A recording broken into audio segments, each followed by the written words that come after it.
आपका कल शुरू किया गया था सीपीसी में आपका अनुपूरक कार्यवाहियाँ, और उसमें आपका बताया गया था कि अनुपूरक कार्यवाहियाँ न्यायालयों को इसलिए प्रदान की जाती हैं ताकि न्याय के उद्देश्य को विफल होने से रोका जाए। और इसके लिए आपका प्रावधान धारा 94 और 95 में किया गया है, और धारा 94 की पूरक धारा 95 है, आगे बताया जाएगा। और सेक्शन 94 में 5 तरीके बताए गए हैं जहाँ की न्यायालय न्याय के उद्देश्यों को विफल होने से रोकने के लिए 5 तरीके से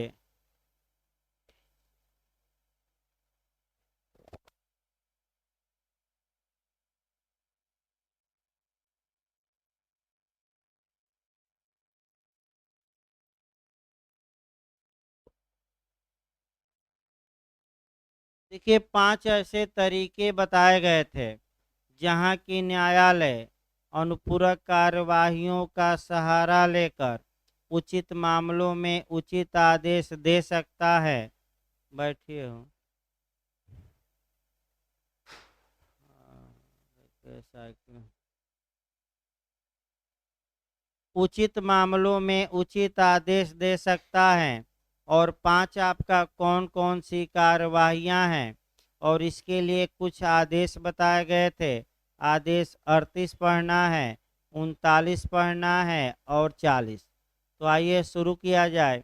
आपका 94 फिर से एक बार क्लास 1 पहले शुरू किया जाए, और इसके साथ आर्डर 38 से क्या पढ़ना है वो देखा जाए। देखिए आपका देखिए आपका 94 का फिर हम शुरू कर रहे हैं। धारा 94, न्यायालय न्याय के उद्देश्यों का विफल किया जाना निवारित करने के लिए उस दशा में जिसमें ऐसा करना विहित हो, यानी कि कुल मिलाकर ये जो पावर दिया गया है इसलिए दिया जाता है कि न्याय विफल न हो, यानी कि न्याय के उद्देश्यों को विफल होने से क्या किया जाए, रोका जाए। यानी कि न्याय की हत्या न हो, न्याय का गला न घोंट दिया जाए, इसीलिए अनुपूरक कार्यवाहियों के तहत न्यायालयों को कुछ क्या प्रदान की जाती हैं, शक्तियां। तो पहली कार्यवाही न्यायालय क्या कर सकता है 94A में देखिए।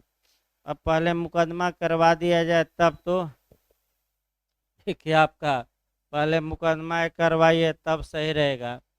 मान लीजिए ए वादी हैं और ये बी के खिलाफ मुकदमा करता है, तो बी क्या हो गया, प्रतिवादी। ये मांग करता है कि हजूर बी को गिरफ्तार करके निर्णय से पहले ही आप जेल भेजिए, क्योंकि बी भारत से क्या हो जाएगा, फरार, या संपत्ति बेच उच कर फरार हो जाएगा, और बाद में हम जीत ही जाएंगे तो कुछ मिलने वाला नहीं है, हाथ मलते रह जाएंगे।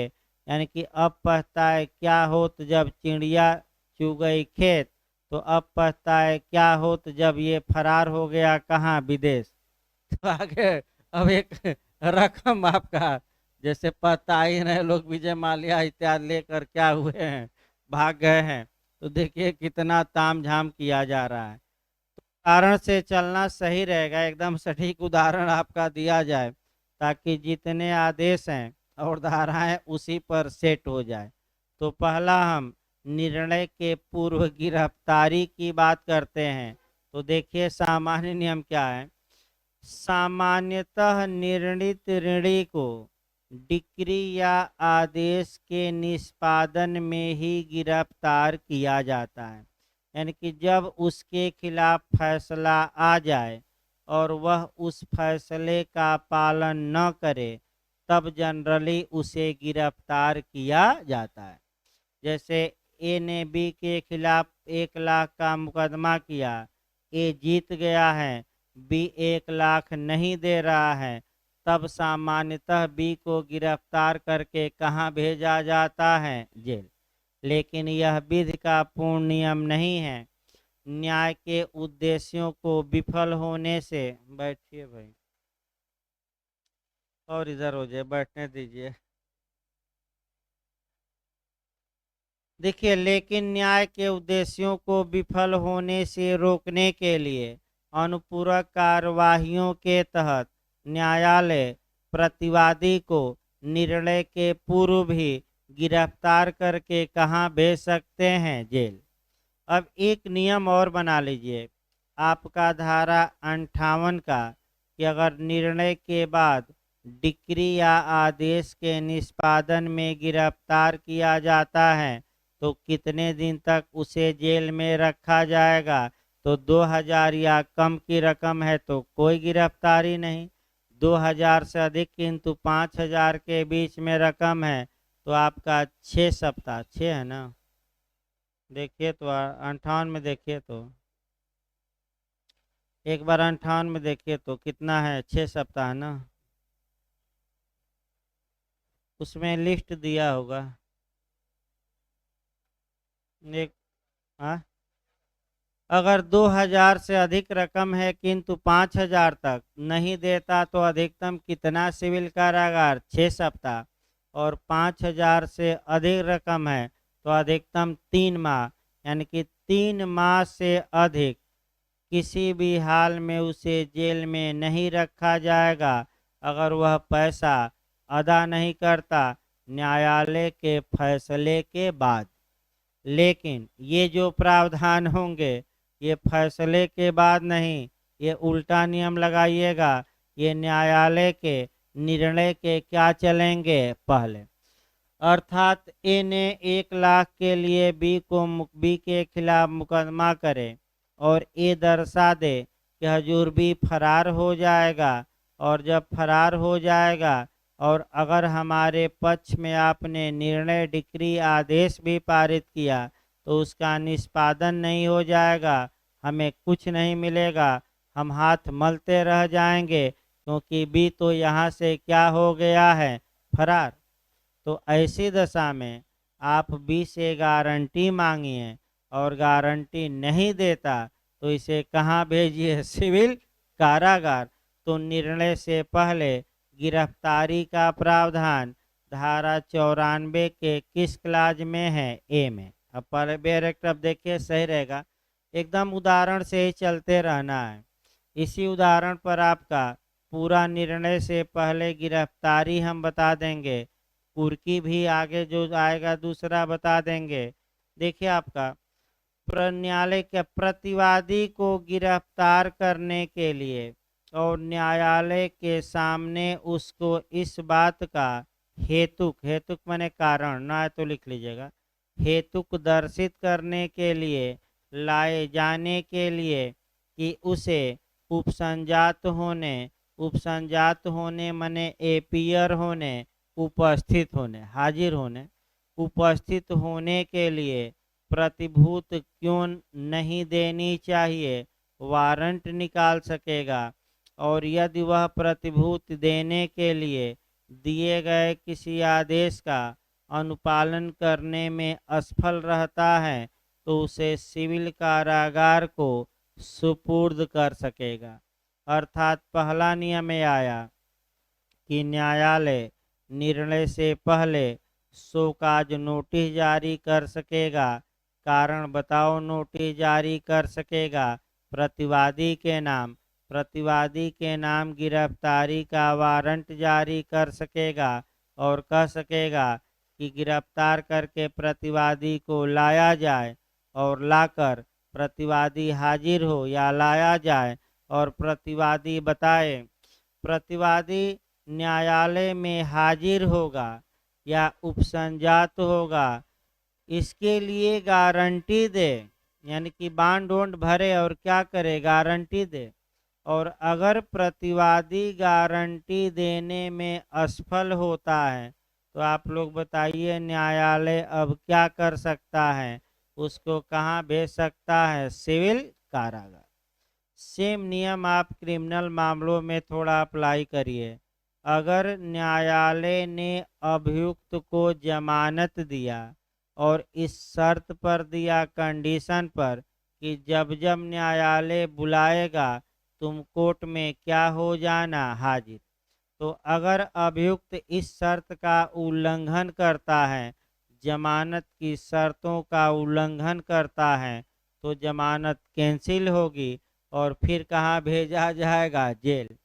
उसी प्रकार हाजिर हो प्रतिवादी, इसके लिए गारंटी मांगी गई और प्रतिवादी ने गारंटी नहीं दी, तो न्यायालय गिरफ्तार करके कहाँ भेजवा देगा, सिविल कारागार। क्रिमिनल नहीं बल्कि कौन सा, सिविल। इसके लिए जहाँ तक प्रक्रिया की बात है, इसके लिए आर्डर 38 निकाल लीजिए। सारवान प्रावधान समाप्त हो गया। आपका कह सकते हैं कि निर्णय से पहले गिरफ्तारी के बारे में प्रक्रिया का उल्लेख आदेश 38 के नियम 1 से लेकर 4 तक में किया गया है। यानी कि आदेश कौन सा आप पढ़ेंगे, 38, और आदेश 38 का कितने नियम, 4। तो निर्णय से पहले कब गिरफ्तार करके जेल भेजा जाएगा, ये आपका आदेश 38 के, आर्डर 38 के रूल 1-2 कहाँ दिया गया है, 4। अब एक बनाए रखा जाए उदाहरण, और इसी उदाहरण पर आपका एक एक शब्दों को मथना है। देखिए हम आदेश 38 नियम 1 शुरू कर रहे हैं। एक एक शब्द देखिए। जहां धारा 16 के खंड क से खंड घ तक में निर्दिष्ट प्रकृति के वाद से भिन्न वाद में, इसका मतलब ये हुआ, पहला क्वेश्चन आपका बना कि निर्णय से पहले कब प्रतिवादी को गिरफ्तार करके सिविल कारागार नहीं भेजा जाएगा, या किन वादों में निर्णय से पूर्व प्रतिवादी को गिरफ्तार करके सिविल कारागार में नहीं भेजा जाएगा, यदि मामला अचल संपत्ति से संबंधित है और मामला ऐसा है जो सीपीसी की धारा 16 के क्लाज ए से लेकर और क्लाज आपका डी तक में आ जाता है। यानी कि फिर एक बार देखिए, यानी कि इस नियम की जो शुरुआत होती है वह एक्सेप्शन से होती है, अपवाद से होती है। अपवाद का मतलब ये हुआ कि कुछ मामले दिए गए हैं, अगर मैटर इन मामलों में सेट हो जाता है तो प्रतिवादी को निर्णय के पहले गिरफ्तार करके क्या सिविल कारागार भेजा जा सकता है, नहीं। लेकिन मामला किस धारा में आना चाहिए, 16 में। 16 के किस खंड से किस खंड तक, ए से लेकर डी तक। अर्थात इसका मतलब ये हुआ कि जो ये आदेश 38 का नियम 1 से लेकर 4 तक हम बताएंगे, ये नियम ऐसे विवादों में अप्लाई नहीं होगा जिन विवादों का वर्णन धारा 16 सीपीसी के क्लाज ए से कहाँ तक किए गए हैं, डी तक। अचल संपत्ति से संबंधित कुछ विवाद हैं, धारा 16 में स्पेशल नाम लिखा, अब उतना बताना संभव है। आगे देखिए। न्याय के वाद के किसी भी प्रक्रम में न्यायालय का शपथ पत्र द्वारा या अन्यथा समाधान हो जाता है। यानी कि न्यायालय में या तो वादी ने एफिडेविट लगाया है या न्यायालय को अन्यथा विश्वास करा दिया है। ए ने न्यायालय में मुकदमा दायर किया और न्यायालय को ये विश्वास दिला दिया। क्या विश्वास ए को दिलाना पड़ेगा, देखिए ए को विश्वास दिलाना पड़ेगा, किसके खिलाफ दिलाना पड़ेगा, तभी तो गिरफ्तार करके जेल भेजा जाएगा। देखिए क्या विश्वास, प्रतिवादी वाद को विलंबित करने या न्यायालय के किसी आदेशिका से बचने या ऐसी किसी डिक्री के जो उसके विरुद्ध पारित किया जाए निष्पादन को बाधित या विलंबित करने के आशय से आपका क्या करने वाला है। इसका मतलब ये हुआ कि प्रतिवादी आपका वादी को विलंबित करना चाहता है यानी कि एक को दिखाना पड़ेगा कि हजूर बी क्या क्या करना चाहता है। देखिए बी का इरादा क्या है कि वादी को विलंबित किया जाए, यानी कि वादी के मामले में डिले हो, यानी कि बहुत क्या हो, देर हो जाए, वादी को विलंबित। दूसरा देखिए क्या कहा जा रहा है, न्यायालय की किसी आदेशिका से बचने के लिए, यानी कि बी क्या किया है कि न्यायालय अगर भविष्य में कोई क्या देगा आदेश, उस आदेश से बचने के लिए, या अगला देखिए अभी पूरा नहीं हुआ, पूरा होगा तब समझ में आएगा, पहले शब्द हम अलग अलग कर लें, या ऐसी किसी डिक्री के जो उसके विरुद्ध पारित की जाए निष्पादन को बाधित या विलंबित करने कि हजूर भविष्य में बी के खिलाफ आप कोई डिक्री पारित करेंगे और उस जो डिक्री या आज्ञप्ति है या तो उसको बाधित करने के इरादे से या डिक्री का निष्पादन में क्या हो जाए, विलंब हो जाए, या तो बाधा पड़ जाए या क्या हो जाए, विलंब।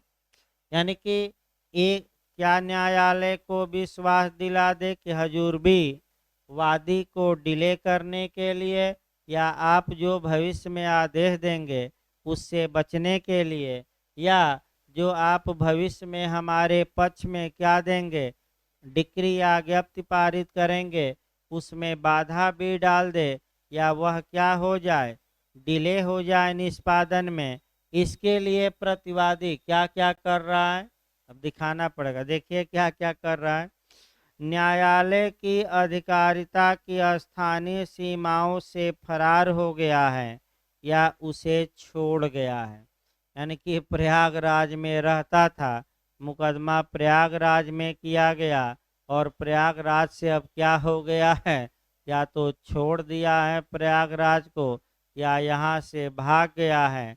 अतः जब भाग गया तो आप इसके एपियर के लिए, इसकी हाजिरी के लिए बुलाइए और हाजिरी के लिए गारंटी मांगिए। क्यों गारंटी मांगिए, क्योंकि इसलिए फरार हुआ है या भागा है कि वादी विलंबित हो जाए, आदेश का पहुँचे ही न इसके पास, या जो डिक्री इसके खिलाफ पारित हो उसके निष्पादन में क्या पड़े बाधा, या उसका निष्पादन देर से हो कि जल्दी हो, और इसके लिए क्या इलाका छोड़कर फरार हो गया है। दूसरा देखिए, न्यायालय की अधिकारिता की स्थानीय सीमाओं से फरार होने ही वाला है या उन्हें छोड़ने ही वाला है।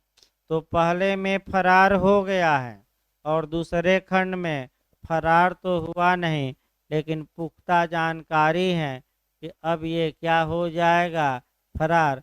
अतः फरार होने से इसको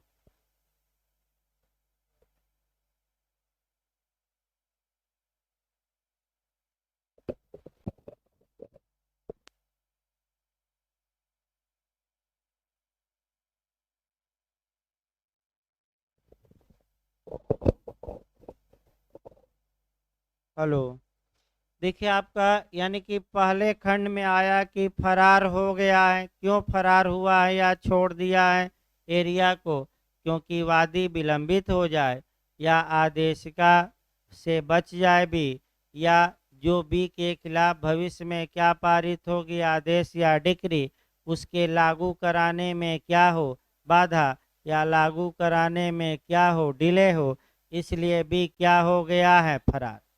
या फरार होने वाला है या स्थानीय अधिकारिता को छोड़ने वाला है, यानी कि अभी भागा नहीं है लेकिन अब भागने वाला ही है। क्यों भागने वाला है, ताकि वादी विलंबित हो जाए, न्यायालय कोई आदेश दे तो उसका पालन न करे, डिक्री भी भविष्य में पारित की जाए तो वो पालन ही न हो, और आपका डिक्री पारित भी की जाए तो उसमें बहुत ज़्यादा डिले हो जाए, यानी कि जल्दी निष्पादन न हो। अगला देखिए तीसरा, अपनी संपत्ति को या उसके किसी भाग को व्यनित कर चुका है या न्यायालय की अधिकारिता की स्थानीय सीमाओं से हटा चुका है। हजूर प्रयागराज में बी की संपत्ति थी। आपका या तो पूरी संपत्ति या पूरी, हाँ, या तो पूरी संपत्ति या उसके किसी भाग को डिस्पोज ऑफ कर चुका है या कर चुका है, यानी कि बेच चुका है, दान दे दिया है, पट्टे पर दे दिया है। और इसलिए दिया है कि बाद में अगर हम हार भी जाते हैं तो अब पता है क्या हो, तो जब चिड़िया चुग गई खेत, पहले से ही मैं बेच उच कर क्या हो जाऊंगा फरार, तो लड़ता रहे, ये जीत भी जाएगा तो एक पाई भी नहीं मिलेगी, क्योंकि तो मैं तो पहले से ही क्या हो गया हूँ, बेचो दिया, दान दे दिया। अब लो वसूलो डिक्री लेकर झुनझुना बजाओ, यानी कि डिक्री पाए हो तो क्या बजाओ, घंटी, कुछ मिलने वाला नहीं है। मैं फिर बता दूं यही है, और ज़्यादातर मिलना मुश्किल होता है, बहुत ज़्यादा, क्योंकि आगे बताया जाएगा। अगला देखिए, या न्यायालय की अधिकारिता से हटा चुका है, यानी कि प्रयागराज में उसका आपका सामान था और यहाँ से सामान वामान लाद कर कहाँ पहुँच गया, दिल्ली, तो इसलिए आप इसको हाजिर कराइए, गारंटी लीजिए कि भविष्य में हाजिर होगा। नहीं गारंटी देता है तो कहाँ भेजिए, सिविल कारागार। बी देखिए खंड, प्रतिवादी ऐसी परिस्थितियों के अधीन भारत छोड़ने वाला है जिनसे यह उचित अधिसंभाव्यता है कि वादी किसी ऐसी डिक्री के जो वाद में प्रतिवादी के विरुद्ध पारित की जाए, निष्पादन में उसके द्वारा बाधित या विलंबित होगा या हो सकेगा। तो ये न्यायालय में दिखा दे कि हजूर प्रतिवादी भी हैं, अब ये भारत से कहाँ जाने वाला है, इंग्लैंड विजय माल्या जैसे। अगर आपने इससे गारंटी नहीं लिया उपस्थित होने का तो विदेश भाग जाएगा, वहाँ से आएगा नहीं, और हम जीत भी गए 1 लाख तो हम झुनझुना बजाते रह जाएंगे, यानी कि डिक्री मिल गई आपका, जैसे कि बीए एमए बबुआ कर लिया, सर्टिफिकेट लेकर झुनझुना बजा रहा है, उसी प्रकार हम भी जीत जाएंगे। लेकिन जीतने के बाद ये पैसा बी से वसूल नहीं पाएंगे। और भारत इसलिए छोड़ने वाला कौन है, बी, ताकि जो हमारे पक्ष में डिक्री पारित की जाए, यानी कि भविष्य में भी हारेगा तो उस डिक्री का निष्पादन बाधित हो जाए या उस डिक्री के निष्पादन में क्या हो जाए, विलम्ब। अतः आप बी को बुलाइए, गारंटी उपस्थित होने के लिए मांगिए, और नहीं देता तो कहाँ भेजिए इसको, सिविल कारागार। अगला देखिए, वहाँ न्यायालय प्रतिवादी की गिरफ्तारी के लिए और न्यायालय के समक्ष उसे इसलिए लाए जाने के लिए कि वह यह कारण दर्शित करे कि वह अपनी उपसंजात के लिए प्रतिभूत क्यों न दे, वारंट निकाल सकेगा, यानी कि गिरफ्तारी का वारंट निकल गया कि आओ हाजिर हो और बताओ कि तुमसे गारंटी क्यों न ली जाए। परंतु यदि प्रतिवादी कोई ऐसी रकम जो वादी के दावे को तुष्ट करने के लिए पर्याप्त होने के तौर पर वारंट में विनिर्दिष्ट है, उस अधिकारी को दे देता है जिसे वारंट का निष्पादन न्यस्त किया गया है, या दे देता है, तो वह गिरफ्तार नहीं किया जाएगा। ऐसी रकम न्यायालय में जमा कर दी जाएगी, और जब तक कि न्यायालय अगला आदेश या निर्णय न दे ऐसी रकम क्या रहेगी, जमा। बहुत अच्छा उदाहरण यही है। ए ने बताइए बी से कितने लाख का मैंने मामले को लेकर मुकदमा किया है, 1 लाख। ए ने क्या दिखाया है कि हजूर भारत छोड़ जाएगा, भी अपनी संपत्ति बेच लिया है, इस अधिकारिता से फरार हो गया है। अतः बी को आप बुलाइए, गारंटी मांगिए उपस्थित होने का, नहीं देता है तो सिविल कारागार में भेजिए।